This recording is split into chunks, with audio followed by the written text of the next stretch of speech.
चलिए, तो सभी लोग को दिल से जय हिंद।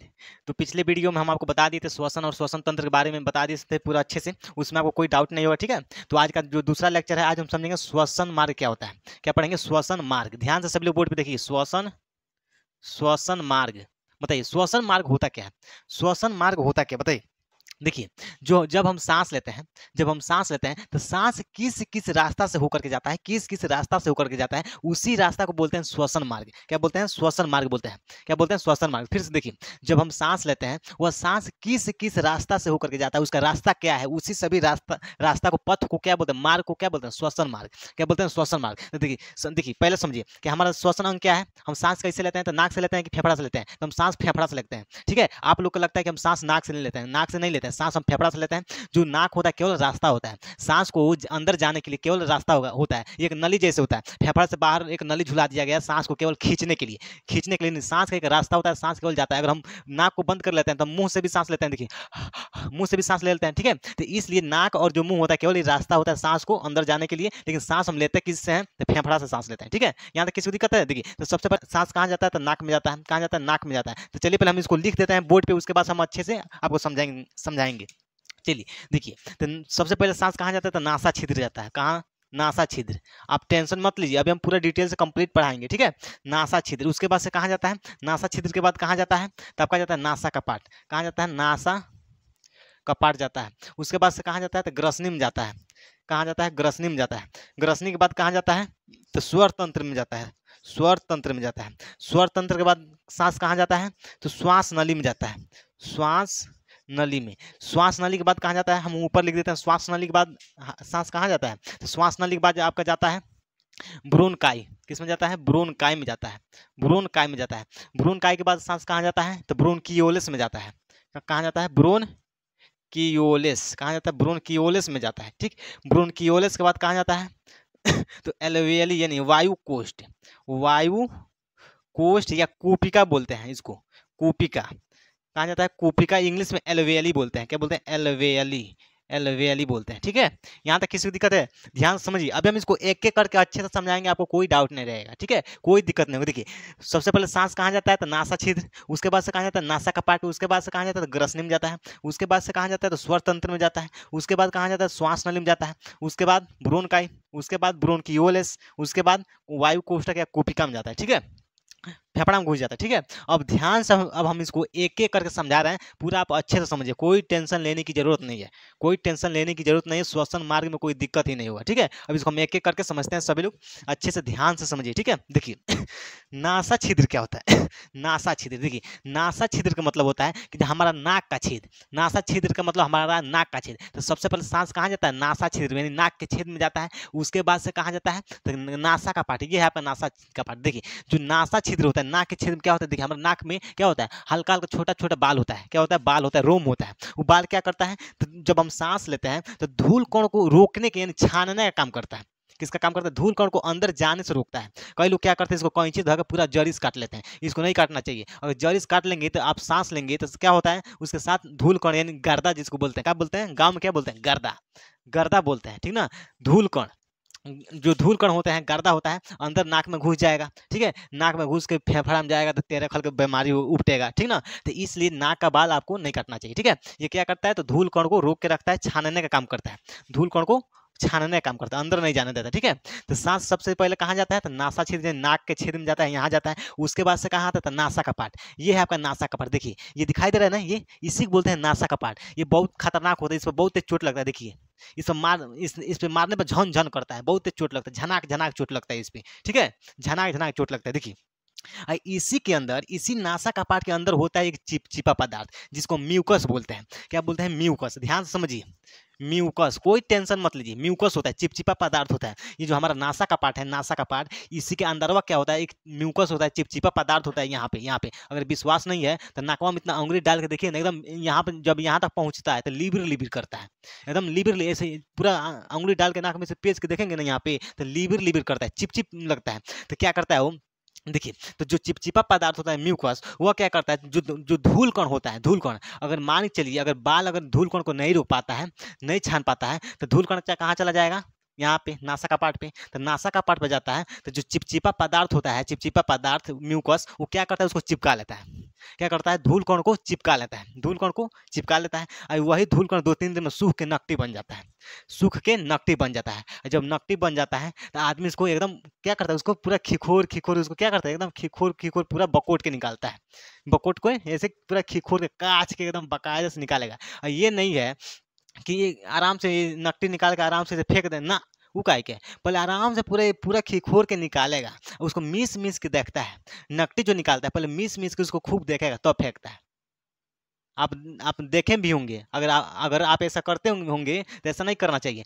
कई लोग क्या करते हैं कि आप मतलब हम देखे भी हैं, ठीक है, आप भी देखे होंगे कि जब नाक का जब नकटी निकालते हैं तो पूरा ऐसे पूरा कांच के एकदम पूरा उंगलियां पीस के पूरा कांच के ऐसे खिखोर के निकालते हैं सब, ऐसे मीस मीस के खूब देखते हैं सब। पहले मीस मीस के देखेंगे नहीं तब तक फेंकते ही नहीं, ये नहीं फटाक दे निकाल के झटाक दे फेंक दे ना, वो काहे के पहले हम निकालेंगे इसको बढ़िया से, इसको मीस मीस के हम देखेंगे कैसा है, उसके बाद से फेंकेंगे। ऐसा नहीं करना चाहिए, ये सब गंदी आदत है, ठीक ना। ठीक है, यहाँ तक किसी को दिक्कत है। जब धूल कण क्या नाक के अंदर चले जाते हैं, नासा का पार्ट पे, तो यहाँ पे क्या होता है, चिपचिपा पदार्थ होता है, वो क्या करता है, धूल कण को क्या करता है, चिपका लेता है। जब वही धूल कण जब सूख जाता है 2-3 दिन में, जब सूख जाता है तो नकटी का रूप ले लेता है, नकटी में बदल जाता है, नकटी एकदम झूर हो जाता है, एकदम टाइट। तो आदमी उसको क्या करता है, खिखोर खिखोर पूरा काच के निकालता है, मिस मिस के देखता है तो फेंकता है। तो यहाँ तक किसी को दिक्कत है। तो सांस कहाँ तक पहुंच गया, नासा का पार्ट कहाँ तक। एक और देखिए, नासा का पार्ट के अंदर यहाँ पे क्या होता है, आपका ओल्फैक्टरी लोब होता है। ओल्फैक्टरी देखिए, ओल्फैक्टरी ओल्फैक्टरी लोब होता है। ओल्फैक्टरी लोब देखिए, ओल्फैक्टरी लोब क्या करता है, इस सुगंध बताता है, सुगंध बताता है कि ये कैसा महक रहा है, इसका सुगंध कैसा है, इसका सुगंध कैसा है, ये सुगंध बताता है। ये जो हमारा नासा का पार्ट है, नासा का पार्ट, ये नासा का पार्ट इस यहीं पे होता है, ओल्फैक्टरी लोब होता है। क्या होता है, ओल्फैक्टरी लोब होता है, जो सुगंध को बताता है कि इसका सुगंध महक कैसा है, इसका महक सुगंध कैसा है, ठीक ना। सुगंध बताने काम करता है। क्या करता है, सुगंध बताने काम करता है। यहाँ तक किसी को दिक्कत है। देखिए, उसके बाद से सांस कहाँ जाता है, तो ग्रसनी में जाता है। ये 2 कंप्लीट हो गया, उसके बाद से सांस कहाँ जाता है, ग्रसनी। ग्रसनी में देखिए ग्रसनी को गांव में लोग हल्लक बोलते हैं। देखिए, जो हमारा मुंह का सबसे पीछे वाला जो भाग देखिए, हाँ, जो एकदम पीछे वाला यहाँ पे जो दिखाई दे रहा है, यहाँ पे एकदम, हाँ, माइक ऊपर कर दें, दिखाई दे रहा है, उसी को बोलते हैं ग्रसनी। ग्रसनी में खाना और हवा दोनों जाता है, खाना और सांस दोनों जाता है ग्रसनी में। हम जब बताएंगे आपको हिचकी क्यों आता है, तो उसमें बताएंगे कि खाना को कौन, मतलब खाना वाला नली को कौन बंद कर देता है, श्वास वाला नली को कौन, इपिग्लोटिस होता है, वही क्या करता है, उसको फाटक का काम करता है। जब सांस लेंगे तो खाना वाला को बंद कर देता है, खाना वाला नली बंद कर देगा। और जब हम खाना खाते हैं तो सांस वाली नली को बंद कर देता है, ठीक ना। तो हिचकी आए क्यों आता है, उसमें हम बताएंगे अच्छे से, ठीक है। तो ग्रसनी में क्या होता है, खाना और सांस दोनों जाता है, वहां पे एक एपिग्लोटिस होता है जो उसको क्या करता है, अलग अलग करता है, ठीक ना। यहाँ तक किसी को दिक्कत है यहाँ तक किसी को दिक्कत है। तो ग्रसनी को गांव में लोग क्या बोलते हैं, हल्लक बोलते हैं। क्या बोलते हैं, हल्लक। क्या बोलते हैं, हल्लक बोलते हैं, हल्लक। ये जो हमारा जो मुंह का सबसे जो छेद दिखाई दे रहा है, यहाँ पे एकदम पीछे, यहाँ पे, उसी को बोलते हैं हल्लक। क्या बोलते हैं, ग्रसनी बोलते हैं, हल्लक। तो ग्रसनी के बाद सांस कहाँ आता है, तो स्वर तंत्र में आता है। कहाँ आता है, स्वर तंत्र में आता है। देखिए, ग्रसनी की इंग्लिश में हम बोलते हैं फेरिंग्स, स्वर तंत्र को बोलते हैं लैरिंग्स। ग्रसनी को इंग्लिश में क्या क्या बोलते हैं, फेरिंग्स, सॉरी, स्वर तंत्र को क्या बोलते हैं, लैरिंग्स बोलते हैं, ठीक ना। तो अब देखते हैं स्वर तंत्र का क्या होता है। देखिए, ये जो हमारे यही होता है स्वर तंत्र, कंठ, ये कंठ दिखाई दे रहा है ना, कंठ, इसी को बोलते हैं स्वर तंत्र। क्या बोलते हैं, स्वर तंत्र। जो स्वर तंत्र होता है, ये डिब्बा जैसे होता है, कैसे होता है, डिब्बा जैसे एकदम, वॉइस बॉक्स बोलते हैं इसको। क्या बोलते हैं, वॉइस बॉक्स, इंग्लिश में क्या बोलते हैं, वॉइस बॉक्स बोलते हैं। डिब्बा जैसे होता है, इसमें 9 उपास्थि कार्टिलेज हड्डी होता है, एकदम नरम हड्डी। देखिए, 9 9 कार्टिलेज, 9 कार्टिलेज बोन होता है, हड्डी होता है, जिसके कंपन से आवाज बनता है, जिसके कंपन से वही कंपन करता है तो आवाज निकलता है। अगर इसको दबा देंगे ना तो आवाज नहीं निकलेगा, आवाज नहीं निकलता है, ठीक है। इसलिए झगड़ा वगड़ा कीजिएगा तो थोड़ा बच बचा के, ना तो कंठे में स्वर तंत्र में दाब देते हैं सही से। और जब स्वर तंत्र दाबेंगे तो आवाज बंद, आदमी उल्टी फुल्टी सब, पानी उनी सब, दाल भात सब फेंक देगा बाहर ही, ठीक ना। तो ऐसा नहीं करना चाहिए। किसी का कंठ अगर झगड़ा करना तो देखिए, ये सब इंपॉर्टेंट मतलब अंग एक तरह से देखें तो है, ठीक ना। यहाँ यहाँ तक किसी को दिक्कत है, यहाँ तक किसी को दिक्कत है, कोई दिक्कत नहीं है। तो स्वर तंत्र क्या होता है, एक बाक्स के जैसे होता है, डिब्बा जैसे होता है। ये 9 हड्डियों का एक मतलब एक तरह से समझे तो ग्रुप होता है। कार्टिलेज होता है, कार्टिलेज का मतलब उपास्थ्य हड्डी होती है, एकदम नरम हड्डी। जैसे कान की हड्डी क्या है, नरम हड्डी है। नाक की हड्डी क्या है, नरम हड्डी। जैसे आप चिकन उकन खाते होंगे तो जो हड्डी के सबसे मुहान है, यानी जहाँ जहाँ हड्डियों का जोड़ होता है, जहाँ जहाँ हड्डी का जोड़ होता है, वहाँ पे उपास्थ्य हड्डी जरूर पाई जाती है, उसका लेयर होता है। आप जब चिकन खाते होंगे तो हड्डी के सबसे एक सिरा, ऊपरी सिरा पर एक लेयर होता है जो एकदम कुड़ुर कुड़ुर करता है, आपको खाने में मजा आता होगा। खूब आदमी कूच कूच के खाता है, गड़ी जैसा लगता है, ठीक ना। तो उसी को बोलते हैं उपास्थि। जैसे यहाँ पे मेरा जोड़ है, तो यहाँ पे भी होगा, क्या होगा, नरम हड्डी होता है, जहाँ जोड़ रहता है वहाँ पे रहता है, ठीक ना। यहाँ तक किसी को दिक्कत है बताइए? स्वर तंत्र में किसी को दिक्कत है? एक बात और देखिए स्वर तंत्र जो होता है लड़कों में थोड़ा उभरा रहता है, यानी थोड़ा बढ़न लौकता है, और लड़कियों में थोड़ा नॉर्मल रहता है, प्लेन रहता है। देखिए मेरा स्वर तंत्र दिखाई दे रहा है, एकदम लग रहा है कि फाड़ के निकल जाएगा बहरी, फाड़ के फेंक देगा बहरी, लेकिन ऐसा नहीं है, सब फीट फाट है, ठीक ना। तो क्या होता है लड़कों में, क्या होता है स्वर तंत्र थोड़ा उभरा दिखता है, यानी थोड़ा बड़ा दिखता है, और लड़कियों में थोड़ा एकदम प्लेन रहता है, उतना उभरा नहीं दिखता है, ठीक ना। यहाँ तक किसी को दिक्कत है? तो स्वर तंत्र समझ लिए। और स्वर तंत्र के बाद आपका आता है श्वास नली, यहीं से आपका फेफड़ा स्टार्ट हो जाएगा। श्वास नली को हम इंग्लिश में बोलते हैं ट्रेकिया। क्या बोलते हैं? श्वास नली को हम इंग्लिश में क्या बोलते हैं? यहाँ लिख देते हैं ट्रेकिया। क्या बोलते हैं? ट्रेकिया। ट्रेकिया, यहीं से आपका क्या स्टार्ट हो जाएगा? फेफड़ा। यहीं से आपका फेफड़ा स्टार्ट होगा श्वास नली से। देखिए श्वास नली क्या होता है? श्वास नली जो होता है आगे जाकर के दो भागों में बढ़ जाता है, आगे जाकर के दो भाग में बढ़ जाता है। एक एक इस फेफड़ा, एक मिनट, एक इस फेफड़ा में घुस जाएगा, एक इस फेफड़ा में घुस जाता है, एक इस फेफड़ा में चला जाता है, एक इस फेफड़ा में चला जाता है, ठीक है। तो उसको हम बोलते हैं ब्रोनकाई। क्या बोलते हैं? ब्रोनकाई। देखिए श्वास नली में क्या होता है, चलिए पहले हम फेफड़ा को इमेज डायग्राम बनाते हैं, तब आपको एकदम क्लियर पूरा डिटेल से समझ में आ जाएगा। चलिए कोई टेंशन लेने की जरूरत नहीं है, ठीक है। हड़बड़ाना नहीं चाहिए, हड़बड़ाएंगे तो सब कुछ गड़बड़ा जाएगा, ठीक है। चलिए अब हम बनाएंगे फेफड़ा का इमेज, तब आपको अच्छे से पूरा समझ में आएगा कि सांस कैसे कैसे कहाँ कहाँ जाता है, ठीक है। कैसे ऑक्सीजन हमारा जो ऊर्जा हाउस, सॉरी पावर हाउस होता है माइटोकॉन्ड्रिया, वहाँ तक कैसे पहुँचता है। देखिए तो सबसे पहले हम क्या करते हैं फेफड़ा को बनाते हैं। ध्यान से सभी लोग बोर्ड पे देखिए, ध्यान से। हमको फेफड़ा बनाना आता नहीं है, लेकिन आपको समझाने के लिए हम आपको बना रहे हैं, ठीक है। अब एकदम सयान का फेफड़ा थोड़ी ना हम बना देंगे बोर्डवा पर, ठीक ना। केवल आपको हम समझाने के लिए बता रहे हैं यहाँ पे।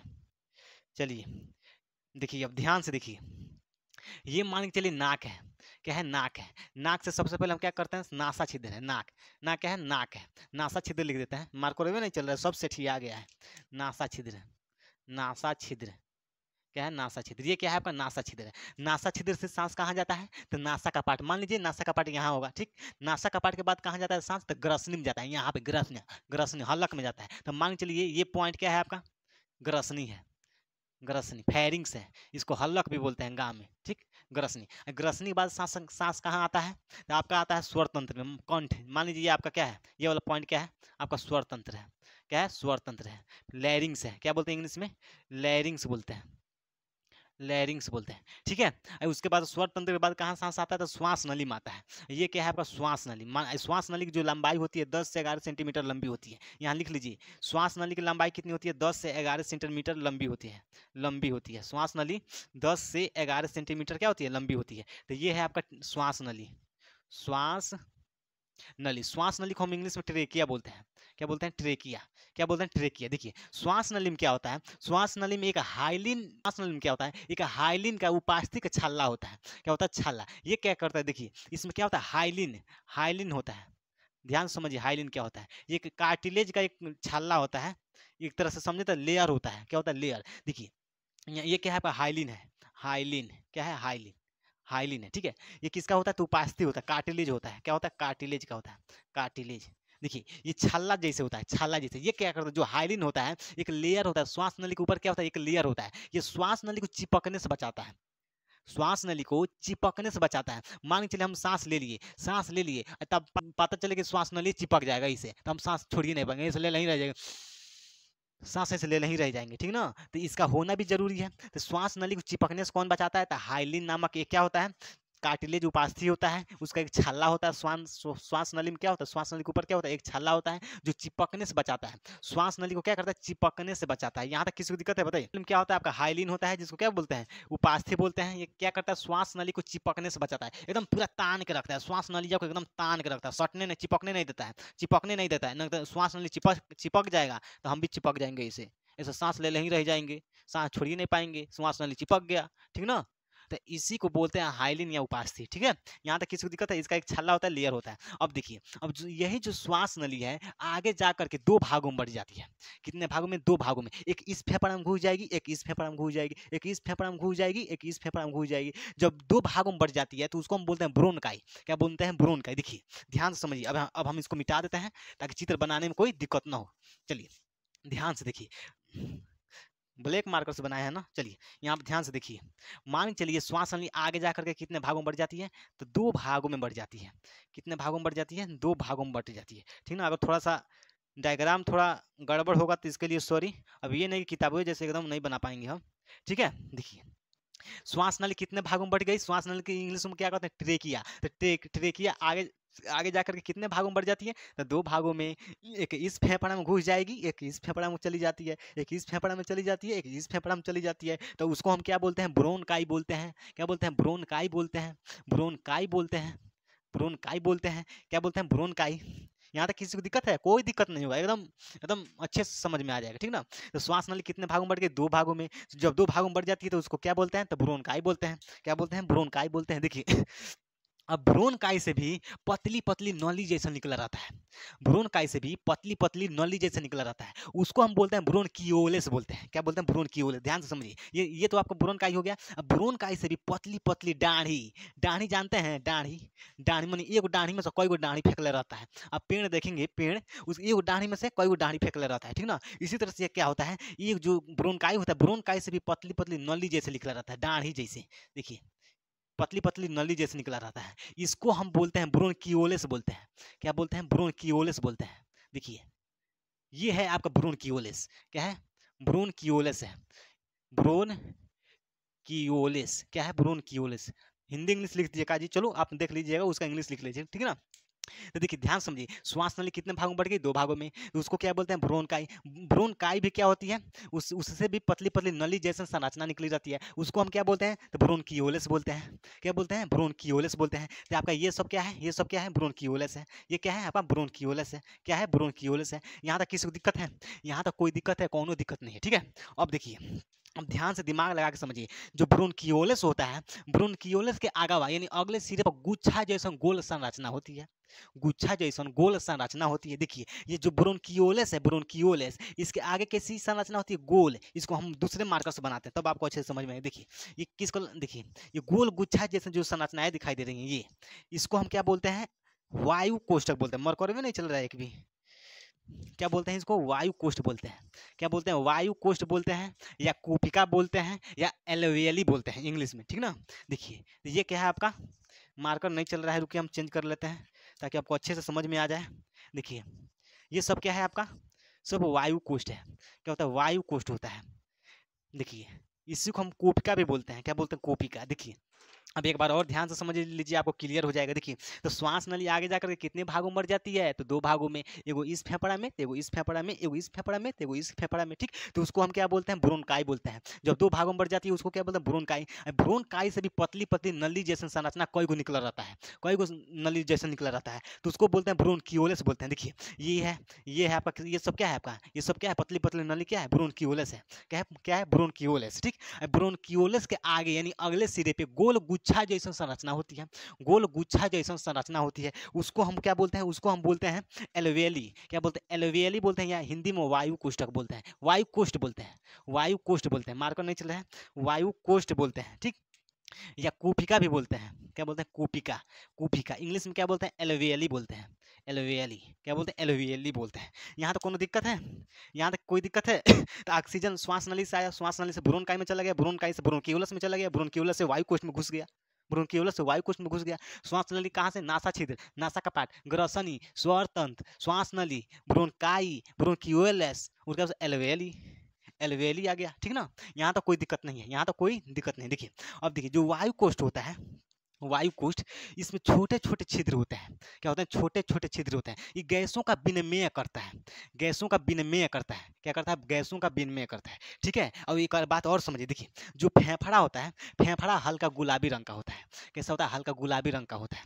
और देखिए फेफड़ा को हम फुफ्फुस भी बोलते हैं। क्या बोलते हैं, फुफ्फुस भी बोलते हैं, इंग्लिश में लंग्स बोलते हैं, इंग्लिश में लंग्स बोलते हैं, उसको फुफ्फुस भी बोलते हैं, और क्या बोलते हैं, फेफड़ा भी बोलते हैं। फेफड़ा का रंग कैसा होता है, तो हल्का गुलाबी होता है। फेफड़ा एकदम क्या बोलते हैं, एकदम कोमल होता है, एकदम कोमल होता है। अगर बात्ता नहीं रहेगा, बात्ता अगर फेफड़ा धीरे से इतना मार देंगे ना, इतना पे फेफड़े में फट जाएगा।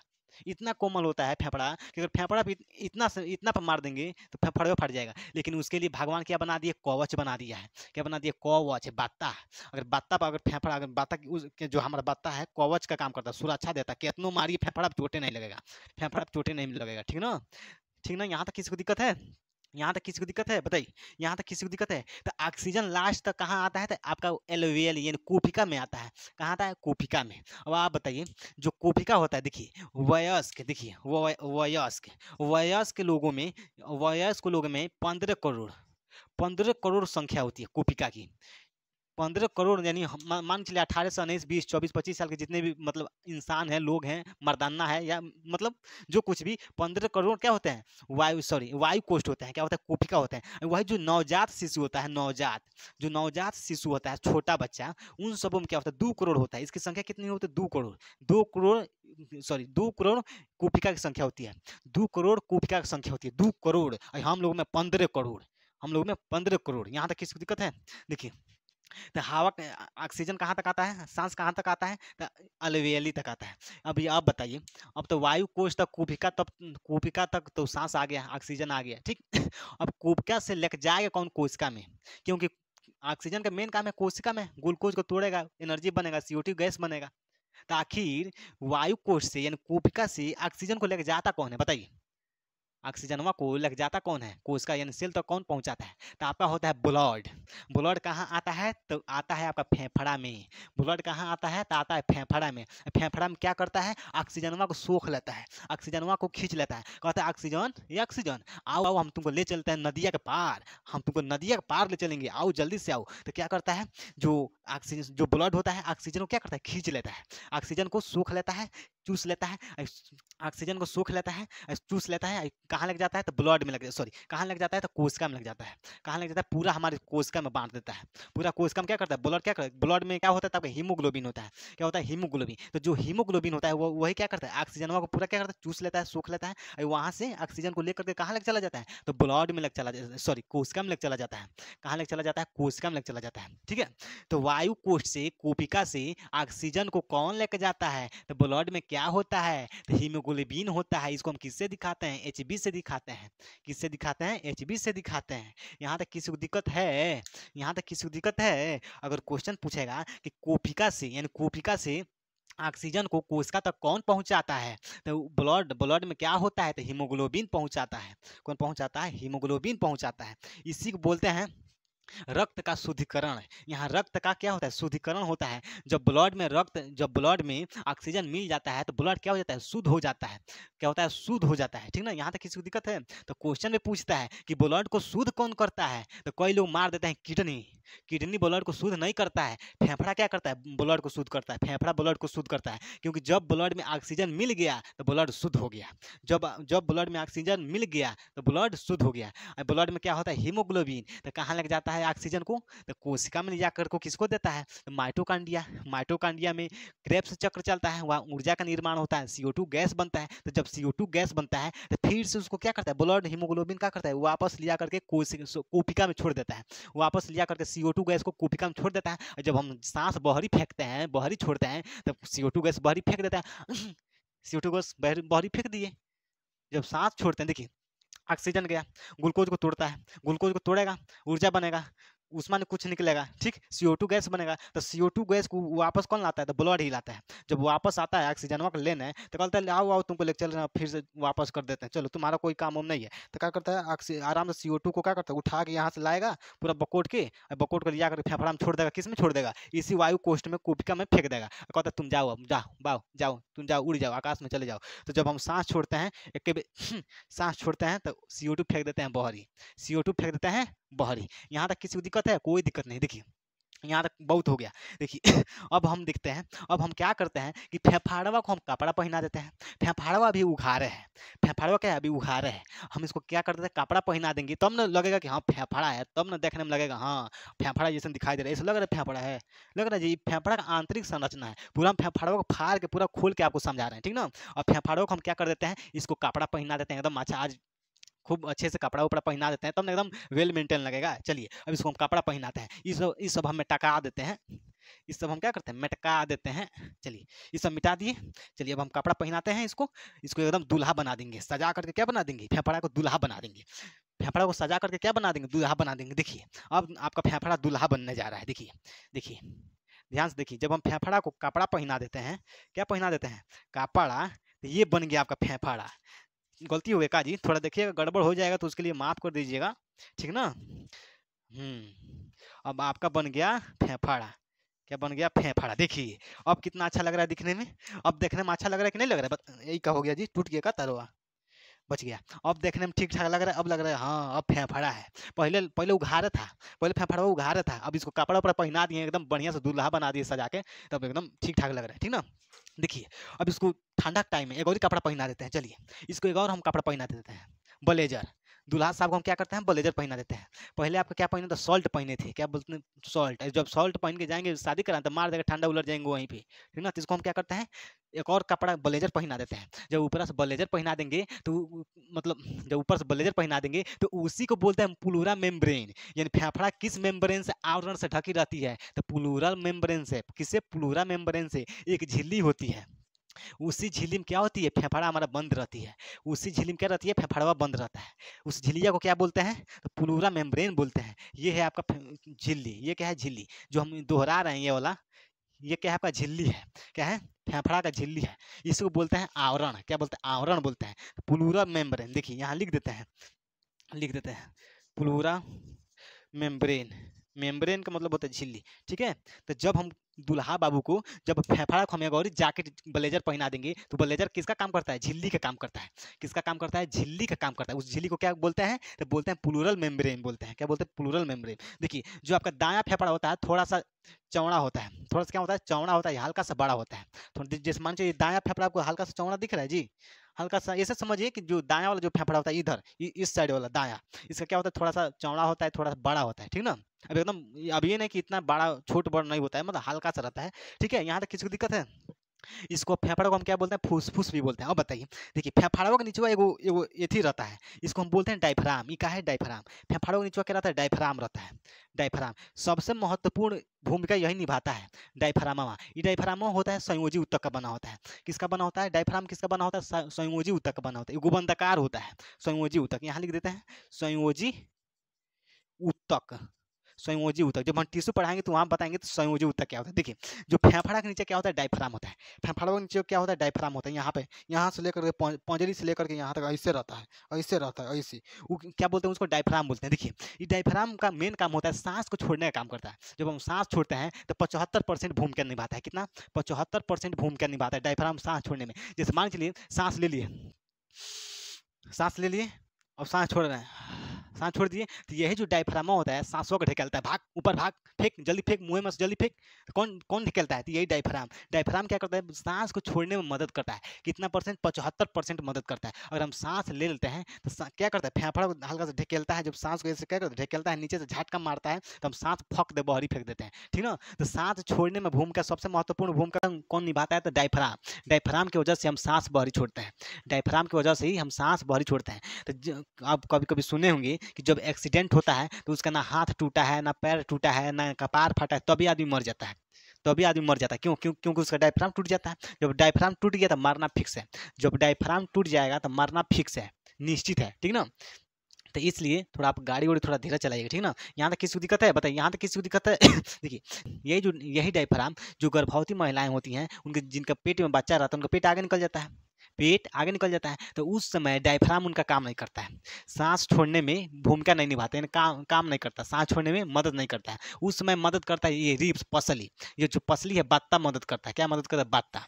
बात्ता क्या करता है? मदद करता है। क्योंकि जो गर्भवती महिलाएं होती हैं पेट में बच्चा होता है पूरा पेट आगे निकल जाता है, डायफ्राम काम नहीं करता है, सांस छोड़ने में मदद नहीं करता है। तो इसलिए उस समय कौन मदद करता है? तो आपका बात्ता, पसली। कौन? पसली मदद करता है। सांस छोड़ने में पसली मदद करता है। कब? गर्भवती महिलाएं होती हैं उनमें, ठीक है। यहाँ तक किसी को दिक्कत है? यहाँ तक किसी को दिक्कत है? डायफ्राम। तो डायफ्राम क्या होता है? गुबंदकार होता है। क्या होता है? गुबंदकार होता है, ऐसे होता है। डायफ्राम कैसे होता है? ऐसे होता है, ऐसे। देखिए ये ऐसे होता है, ऐसे ऐसे होता है, ठीक ना। यहाँ तक किसी को दिक्कत है? डायफ्राम बहुत महत्वपूर्ण भूमिका निभाता है। अगर डायफ्राम नहीं रहेगा तो हम सांस छोड़ ही नहीं पाएंगे, सांस छोड़ ही नहीं पाएंगे। देखिए अब यहाँ तक हम पढ़ लिए, तो अब देखिए अब एक बार और ध्यान देते हैं कि जो कुपिका होता है, कुपिका कुपिका जो होता है, जैसे मान लीजिए जो कोरोना वायरस था, कोरोना वायरस क्या करता था, देखिए जब नाक के रास्ते जब फेफड़ा में घुस जाता है, फेफड़ा में, तो फेफड़ा में जो आपका कुपिका है, कुपिका में छोटे छोटे छेद होता है, कुपिका में छोटा छोटा छेद होता है, उसी छेद को पूरा जाम कर देता है। क्या कर देता था? पूरा जाम, पूरा बंद कर देता है। इसलिए सांस लेने में दिक्कत हो रही थी, इसलिए सांस लेने में दिक्कत हो रही थी, आदमी हाँफने लग रहा था, हाँ हाँ, सांस लेने में दिक्कत होती है। क्योंकि जो कोरोना वायरस क्या करता है, तो इसी जो कुपिका होता है, कुपिका, इस कुपिका में छोटे छोटे छेद होता है, छोटे छोटे छिद्र होता है, उसी छिद्र को क्या करता है? जाम कर देता है। क्या करता है? जाम कर देता है। जो कुपिका होता है ये गैसों का विनिमय करता है, यानी आने जाने देता है, ठीक ना। जब ऑक्सीजन जाएगा नहीं, पूरा जाम कर देगा वायरस, कोरोना वायरस, तो आदमी को सांस लेने में तो दिक्कत होगा ही, तो आदमी मर जाता था, आदमी मर जाता था। यहाँ तक किसी को दिक्कत है? यहाँ तक किसी को दिक्कत है? बताइए। यहाँ तक किसी को दिक्कत है जी? कोई दिक्कत नहीं। देखिए, अगर अगर जो कोपिका है अगर जाम हो जाता है, उस बीमारी को हम बोलते हैं निमोनिया। जब कोपिका एल्वेयली, यानी जब कोपिका जब जाम हो जाता है, उस बीमारी को बोलते हैं निमोनिया। क्या बोलते हैं? निमोनिया। और जब कोपिका को ऊपर बलगम छाप लेता है, बलगम चढ़ जाता है, बलगम छाप लेता है, ये जो कोपिका है ना, कोपिका, ये जो गुच्छा जैसा संरचना दिखाई दे रहा है, इसके ऊपर जब बलगम छाप लेगा, खेखार, जब खेखार छाप लेगा, बलगम बलगम छाप लेता है, तो उस बीमारी को हम बोलते हैं दम्मक बीमारी। दम्मक बीमारी। जब खांसी सर्दी होता है तो किसी को क्या होता है? बांध दिया है। क्या बांध दिया? कफ। जब आपको सर्दी जुकाम होता है, जब एकदम खतरनाक सर्दी जुकाम हो जाएगा, तो आदमी क्या करता है कि कफ बांध दिया है। क्या होता है? कफ बांध दिया है। क्योंकि जो बलगम बलगम होता है, जब कुपिका को जब छाप लेगा, कुपिका को जब छाप लेता है चारों ओर से, तो उस बीमारी को हम बोलते हैं दम्मक बीमारी। इसमें दम फूलने लगता है, आदमी सांस नहीं ले पाएगा, एकदम दम फूलने लगता है, ठीक ना। देखिए, अगर बलगम को हम थूक देते हैं तो उसको हम खेखार बोलते हैं। क्या बोलते हैं? खेखार बोलते हैं। अगर खेखार को हम घोट लिए तो उसको बलगम बोलते हैं। अगर थूक देंगे तो खेखार, घोट लिए तो बलगम, थूक दिए तो खेखार, घोट लिए तो बलगम, आदमी खेखार खेखार का थूकता है, ठीक ना। यहाँ तक किसी को दिक्कत है? बताइए।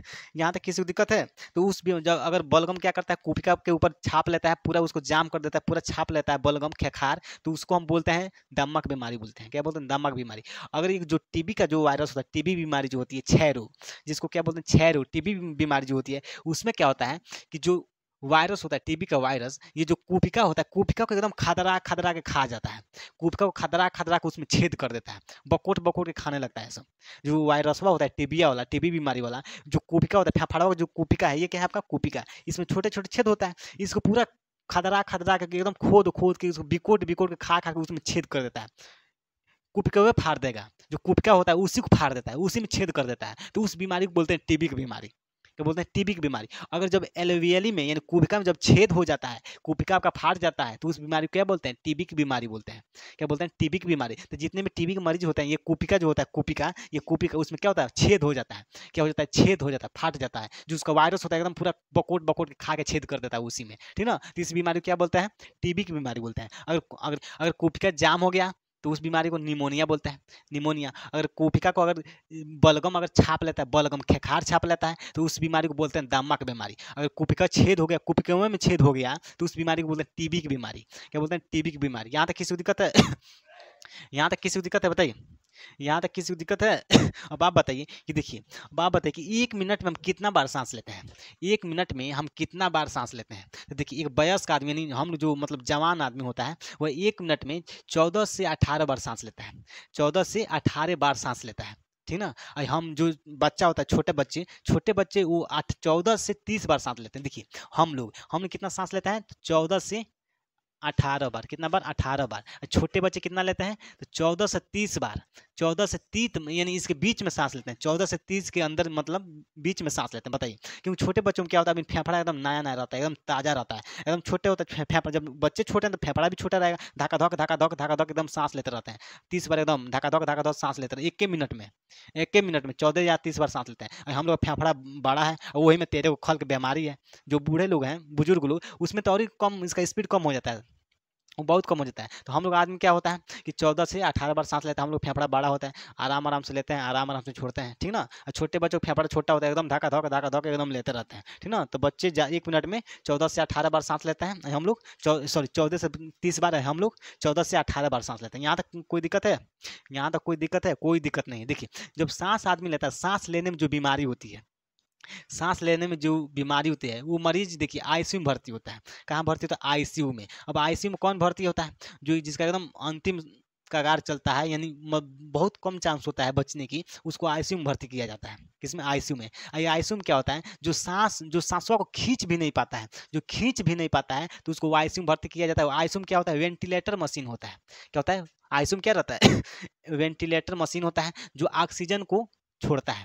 ऑक्सीजन एक पाइप होता है, क्या होता है? पाइप निकला रहता है उस मशीन से, उसको नोज मास्क शायद बोलते हैं, उसको क्या बोलते हैं? नोज मास्क बोलते हैं। उसको पहना दिया जाता है, उसके द्वारा ऑक्सीजन को अंदर भेजा जाता है फेफड़ा में, उसके द्वारा ऑक्सीजन को अंदर भेजा जाता है। अगर उससे भी नहीं खींच पाता है सांस तो आदमी के डॉक्टर सब क्या करता है कि नाकवा में पाइप डाल देता है, नाकवा में पाइप डाल के फेफड़ा में झुला देगा, नाकवा में पाइप डाल के फेफड़ा में झुला देता है सब, ठीक ना। तो उस मशीन को क्या बोलते हैं? वेंटिलेटर। वेंटिलेटर मशीन क्या करता है कि जो सांस नहीं खींच पाता है, एकदम जिसका लास्ट एकदम सीमा चलता है, एकदम मतलब जीने का बहुत कम चांस रहता है, तो उसको वेंटिलेटर यानी आईसीयू में भर्ती किया जाता है। वेंटिलेटर मशीन के द्वारा उसको ऑक्सीजन दिया जाता है। वेंटिलेटर मशीन के द्वारा क्या किया जाता है? ऑक्सीजन दिया जाता है, ठीक ना। ठीक है, यहाँ तक किसी को दिक्कत है? वेंटिलेटर मशीन का यूज कहाँ होता है? तो आईसीयू में होता है। कहाँ होता है? आईसीयू में। आईसीयू में भर्ती कौन होता है?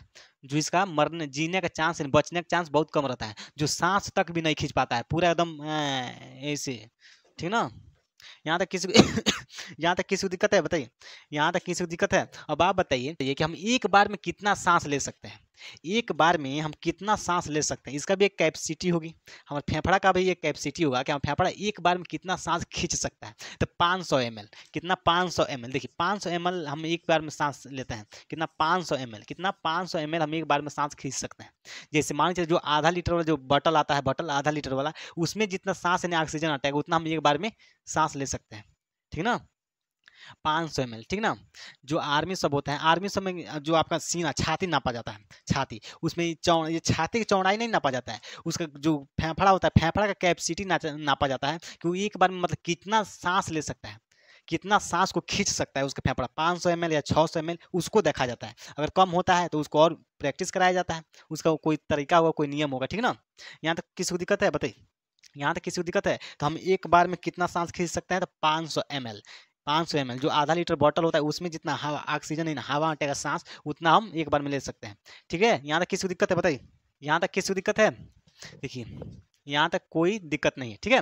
तो इसके बाद हम पढ़ेंगे कोशिकीय श्वसन। कोशिका में श्वसन कैसे होता है उसमें हम अच्छे से बताएंगे कि ऑक्सीजन ग्लूकोज कैसे तोड़ देता है, क्या बनाता है, कैसे ऊर्जा मिलता है, CO2 गैस कैसे बनता है, क्रेब्स चक्र कहाँ चलता है, तो माइटोकॉन्ड्रियम चलता है। जब कोशिकीय श्वसन पढ़ाएंगे तो उसमें पूरा अच्छे से बताएंगे, ठीक है। अगला टॉपिक वही है आपका, जो पार्ट 3 है वही टॉपिक हम पढ़ाएंगे, कोई दिक्कत नहीं हो, ठीक है। तो सभी लोग दिल से जय हिंद, धन्यवाद। आपको पूरा डिटेल से समझ में आ गया होगा। तो फिर मिलेंगे हम अगले नेक्स्ट वीडियो में। जय हिंद, जय भारत।